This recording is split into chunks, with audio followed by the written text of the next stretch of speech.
What's up, guys? How is everyone doing? All right, I know it's been 5 months or more since I recorded a video, and my sincere apologies to subscribers and people who enjoy the stuff I produce on this channel. I've been busy with tons of other things in my life right now. Quite a bit of gaming still, but just not Magic. I think that the ongoing pandemic has dampened my spirits for the game since I haven't had the ability to really play it live in so long, and I felt a little disconnected from pretty much all formats. I played some 7-point singleton for a while, or old school singleton, back last year, and just haven't been playing a lot of Magic. I've been playing a lot of my good friend Matt Place's game Storybook Brawl, which is free to play and download on Steam. Played a little bit of Diablo 2 Resurrected for some nostalgia fun, and just haven't really been doing much Magic. But a bunch of sets have come out in the interim. I think at least 2 sets since I think I last recorded a video. And my good friend Nate, of course, has been innovating on stuff from time to time. We played around with Brea and Zur a little bit, adding some new cards. And a couple new things were printed recently, and I kind of wanted to give them a try. So I made some adjustments to some of my staple decks. And one of those decks was my Azami deck, which, well, they made this little creature. I think it's called Triskaidekaphobe. 1/3 wizard, no maximum hand size, the ability to draw a card for 4 mana, and also a alternate win condition. And all those 3 factors alone, the creature's definitely gone in Nin as well, because it seems like it's just tailor-made for that deck. But I was curious to try it out in Azami and give the deck a whirl, and just kind of see what people are playing now as the format has continued to evolve. So I've played probably 25 games or so since I came back, starting a couple of days ago. I've got a couple other games in the pipeline, but this one just happened. It was phenomenal, and fortunately the replay works out, so I thought it was worthy of a video. So I'm going to kick off my return to YouTube content with a fantastic game featuring Azami, Lady of Scrolls, against the Bane. We'll see what the Bane is wielding here. He's got Urza, High Lord Artificer. The Bane, I find, tends to play pretty competitive stuff. Usually tends to be a little bit innovative. I would say not cookie cutter builds, and certainly not fully optimized, but with enough good cards and enough of a sound strategy to give me a run for my money a lot of the time when I play him. So I know that I'm in for a good game usually when I play him, and he's not going to disappoint bringing Urza to the table. Unfortunately, I'm going second. I do have a very, very good draw, though. I have my own Urza, ironically enough, on turn 2. So it's going to kind of depend on what he does on turn 1, and we'll go from there. This is obviously an automatic keep, given that I've got turn 2 Urza. I've also got potentially Fabricate, if that turns out to be the best route into Sol Ring, and then we can go from there. So let's kick it off. 3 minutes in. All right, Snow-Covered Island. Look at this cool, really, really cool art, actually. I think it's some promotional thing online. And he has turn 1 mana, and he's got this new art, Pithing Needle. I'm not really sure how that's a needle. It looks like a dagger, but whatever. And without any hesitation, he just immediately names Azami. And I'm not sure I honestly agree with this. I think I would just hold Pithing Needle. I get that it's really powerful to play it before I can deploy some counter magic, but the truth of the matter is that Azami costs 5. I'm not going to be able to play it probably before turn 3, even with a really, really good draw. Although, of course, with the Jeweled Lotus, it might be a little bit different. But I might play something that he needs to respond to that's way more powerful. And given that he's mono blue, he's not interactive with cards like Sol Ring, Mana Crypt, Mana Vault, and so on. And so it may have behooved him to hang on to it. And in fact, he's going to be punished immediately for playing the Pithing Needle, because I do in fact have Mana Vault in my hand. So just looking to really draw another blue mana source here, and hope that he doesn't have, or a 2 mana counter, so that I can at least, if he does have a ramp spell, I'm able to threaten to stop his Urza on turn 2. Yeah, one of the big problems is, obviously, with End of the World against Urza, one of the biggest menaces with the Urza is the fact that it brings that token along for the ride. And the token in a deck that's devoted to Urza, these decks tend to run tons of extra artifacts, so the token is often quite large, just on initial creation. All right, Faded, Sol Ring, Mana Crypt, the big 3 on turn 1. Let's see what turn 2 yields. Ooh, that's, okay, Thought Vessel. All right, so I got to expect that he's going to have Urza next turn. He's still got 5 cards, essentially, 4 plus the draw. I can't count on him having missing a land drop here. So really, really hoping to just draw a 2nd blue mana. And if not, I'm going to actually just sit here and hopefully forbid off the mana vault, I would absolutely do that over playing something like Fabricate, because I cannot let Urza resolve. There's so many just horrible things that can happen if Urza gets into play. It'll immediately make 3 mana, so it'll practically pay for itself. And in addition to that, of course, there's the free blue spells, and you always have to account for those too. And often you'll think, oh, well, I'll just let him play his commander, and then I'll just bounce it back to his hand or whatever, and then they've got the free counter spell based on commander. And then you're really screwed because you've lost your bounce spell. They countered it for 0, and you're in a really, really deep hole, and I've certainly had that happen. Same thing with Deflecting Swat. Obviously, you don't have to deal with it in a mono blue deck, but my deck yields Jace the Mind Sculptor, and as much as I'd like to sit on Forbid here, I think that just getting the Jace down and drawing into potentially my own Force of Will or something to stop his guy. Plus, there's no guarantee that he's actually going to have a 3rd mana source, and with that in mind, I think it's just best for me to just play the Jace and hopefully draw into a 1 mana artifact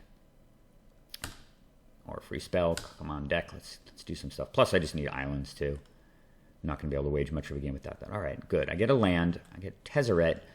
Love seeing Tezzeret because Vidalcan Shackles is a really, really nice way to handle Urza, because being mono blue, they don't generally have a lot of ways to interact with it, and Urza only has 1 power, so you can just steal him away. And unfortunately, that mana vault's tapped now, so Urza's not really going to be able to come online. I do have the End of the Royal as well as the Fabricate, so I could get to it in a couple turns, but it's just, I may not even have that much time.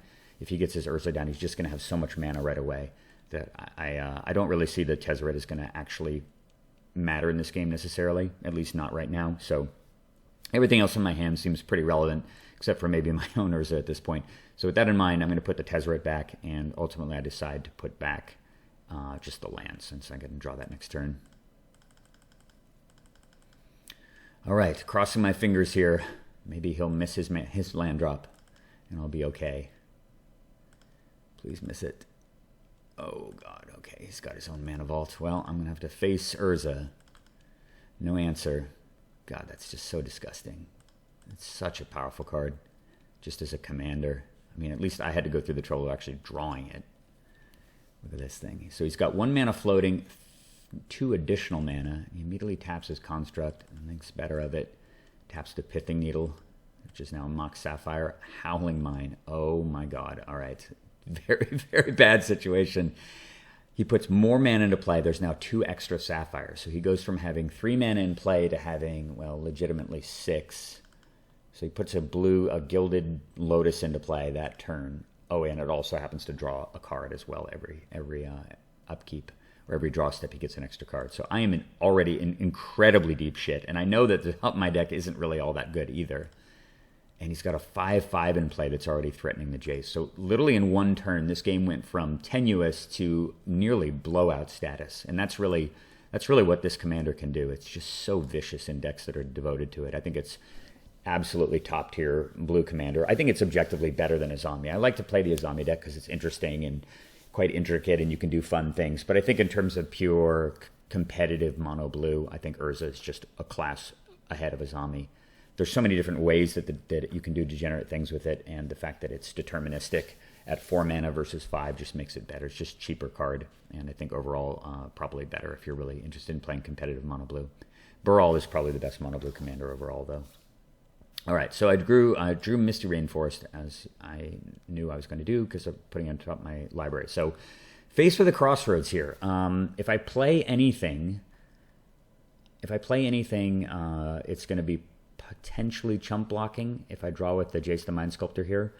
I do have the option to Fabricate to get more mana, but he's going to be drawing 2 extra cards next turn, 1 off the Howling Mine, 1 off his draw step. He's going to untap with a boatload of blue mana, and I think he's going to have just a hammerlock on the game. And with that in mind, after much contemplation, I decided I really only have 1 route into this game.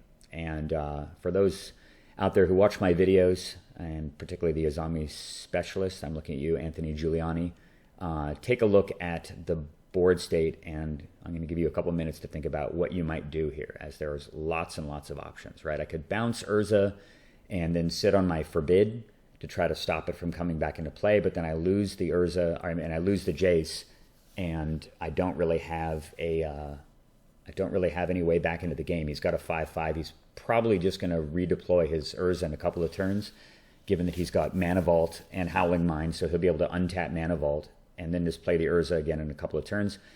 And I don't really see that as a route to victory. It just seems like that's not a particularly aggressive line. It's more of like playing not to lose. And after much contemplation, I realized that there's really only one play. I have to gamble and hope the fact he did miss a land drop last turn, and that to me is a hint that he may not, in fact, well, he certainly doesn't have any land in his hand, and if he doesn't have another land on top of his library or one card underneath that, I could actually still survive this. So with that in mind, I make the only play that I think has any chance of actually winning me the game. I definitely need to reshuffle since there's a Tezzeret there, so I'm gonna sack the Misty Rainforest right away, and I'm hoping like maybe I'll get a free spell here, and that could determine.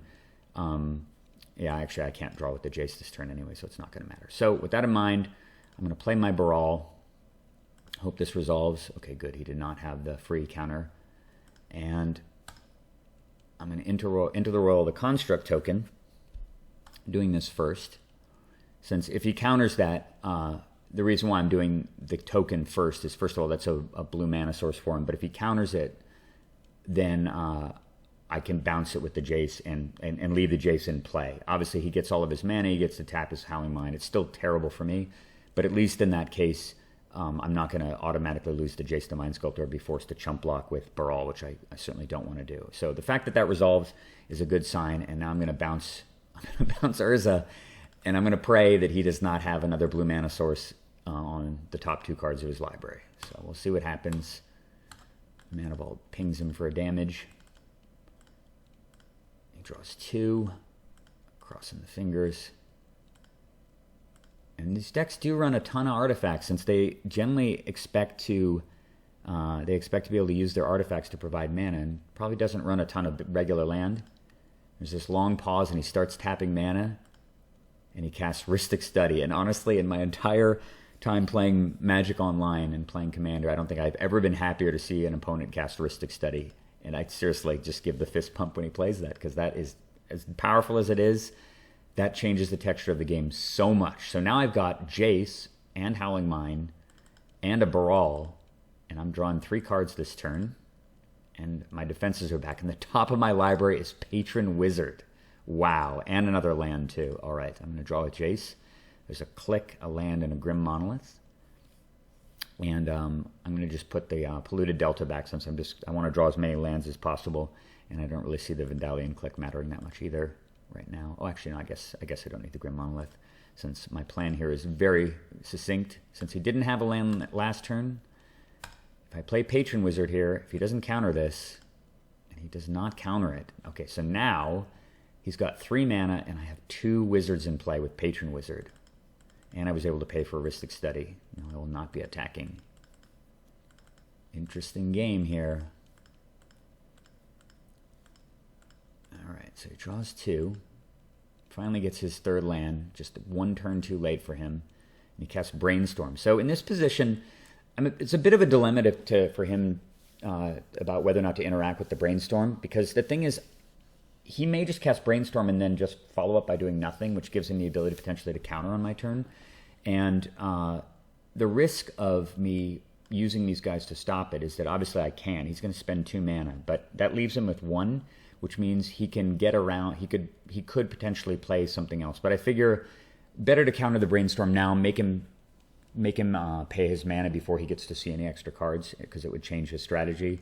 And with that in mind, since I know it's guaranteed, he may just pass if I don't do this. So I'm going to just make him pay 2. 3 mana Brainstorm, still powerful, not that efficient though. So he draws his 3 extra cards. And he's already played a land too, which definitely factored into my decision. The fact that he can't play another land here and do something else. And he does have 1 more mana, but he casts just a kind of ineffective Training Grounds. And actually, I'm really I guess he's playing this with Urza, right? This reduces the Urza cost down to 3 mana instead of just 2, or instead of 5, which is pretty impactful. Actually, it allows you to use it multiple times a turn, particularly with all the extra blue mana you're getting. So he plays Training Grounds. I don't obviously care about that since there's no Urza in play. And we get another untap step, and I've got lots of wizards lined up here, plus a land on top, which is really critical. All right, there's Delta. Draw another card, which is the Monolith. I'm going to draw again. I get, look at that. There he is. Triskaidekaphile. This thing is all sorts of potential. It may prove to not be as impressive as I think it is. It might be sort of like that other, the 1/3. I don't recall the name of it since it's late, but it's the one that you can level up to eventually to start time walking, in that it may not have enough of an immediate impact on the game to justify using, but I do love pretty much every part of this guy. And I think, and obviously the fact that it's a wizard, it's a pretty decent early blocker in an early play. I think it's actually pretty solid. And one thing I really like about it is one of the most menacing decks in the format is really any deck that's running Tymna. And the fact that this is 1 mana cheaper than Tymna and blocks Tymna is a really, really big deal in the format. So that's another reason why I really like Triskaidekaphile. All right, so certainly don't need Fact or Fiction. I don't need the Delta either. Those are going to both go back. Play another land. And I'm going to cast Void Mage Prodigy.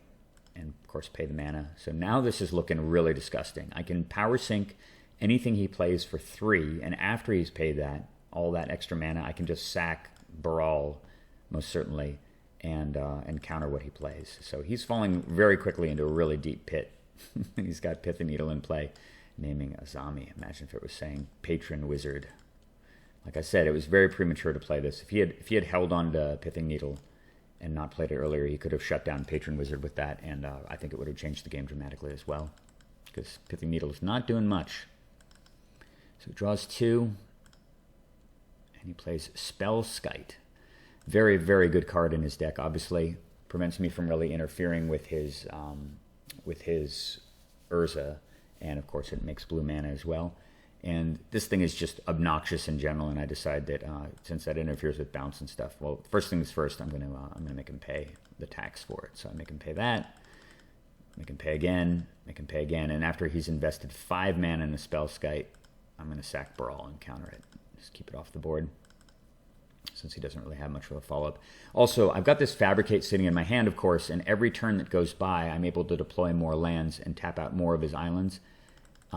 He's going to get closer and closer to just automatically losing, of course. So what I'm sure you can all predict eventually will happen. So that's my long-term game plan. I don't need Azami to win, of course. We're just playing a very, very careful and tactical mono-blue control game here. I'm going to draw again. Oh, wow. Force of Will and Cyclonic Rift arrive. Okay, this is looking very, very decisive now. I'm going to throw back the... I don't need the Riptide Laboratory. I certainly don't need Fact or Fiction. Actually, I think I put back the Delta. I just want to keep playing lands every turn, so put back the Delta. All right. Now the Triskaidekaphile comes down. I'm playing this kind of... This serves multiple purposes. This sets up an end-of-turn Vendalion Click, potentially letting him draw an extra card, and setting up Power Sync for 4. Plus, it's an instant speed thing, so if he plays something expecting to be able to pay 3 tax, then I can flash out Vendalion Click and make him pay 1 more, and then effectively counter whatever he just heavily invested in. And then I should be able to untap and lock the game out from there. So, and the Force of Will in my hand as extra insurance is just so powerful. All right. And this turn, he actually decides that his only way out of this mess is to untap Mana Vault, which is... I can understand doing that. It's obviously incredibly risky, given all the terrible things that could happen if I just have any way to bounce the Mana Vault at the end of his turn after he's invested 4 mana, and it's like a double time walk. But really, he's kind of running out of options. So he goes up to 7, doesn't even draw an island.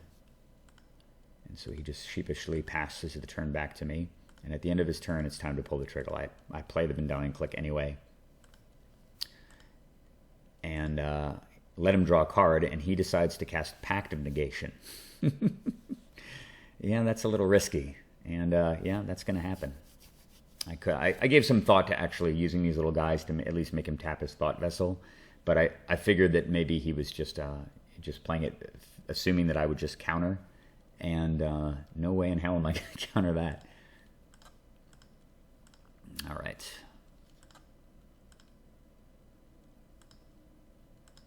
There's the Fact or Fiction. And just draw again with Jace. Nice. Mana Drain and Treachery. All right. At this point, I don't need those 2 cards on the far right side of my hand. I'm going to play my Polluted Delta and sack it. But first, I'm going to cast Fabricate. And I'm going to even let him draw, since I don't think it matters. I have both Mana Drain and Force of Will in my hand, as well as this Brigade right here. Yep. You know it's coming. It's rare. The bear often elicits a scoop, but this is in fact a lethal bear chomp. Yeah, you can draw a card. That is completely fine. And realizing that he is completely screwed, he doesn't have Force of Will. There's no way around this entire board, of course, because I've got Void Mage Prodigy anyway, and Creature to sack to it. The Bane scoops it up, and we win a game that started so crazily bad for us. Like, unbelievably bad beginning, and really, really happy to have pulled that game out. It was just sort of a really nice sequencing of things. And it's very funny how that decision, the Bane's decision to just deploy the Pithing Needle prematurely, the thing I pointed out right at the beginning of the game, really came back to haunt him, because not having the ability to shut down either one of these creatures really prevented him from getting a foothold in the game once they came online. Of course, he couldn't have known that. He also could have played the Pithing Needle against Jace the Mind Sculptor and prevented me from bouncing, which would, of course, would have changed things as well. But little lesson to be learned. If you do start the game with Pithing Needle, wait for something that's immediately impactful before you name something. Even though it might seem cool to just play it on turn one against a commander, if the commander's not going to come online for a while, it doesn't make a great deal of sense. And yeah, teachable moment. So hope you guys enjoyed that game. I think it's a really nice introduction back to the format. I do have a few other games in the pipeline. Unfortunately, some of the other games that I had played months ago have disappeared from the archive, so I won't be able to record videos for those. But if I keep playing, I'm sure inevitably there'll be other games on the horizon that you'll be able to enjoy, and I will certainly record them. And see you guys soon. Good to be back. Thanks for watching.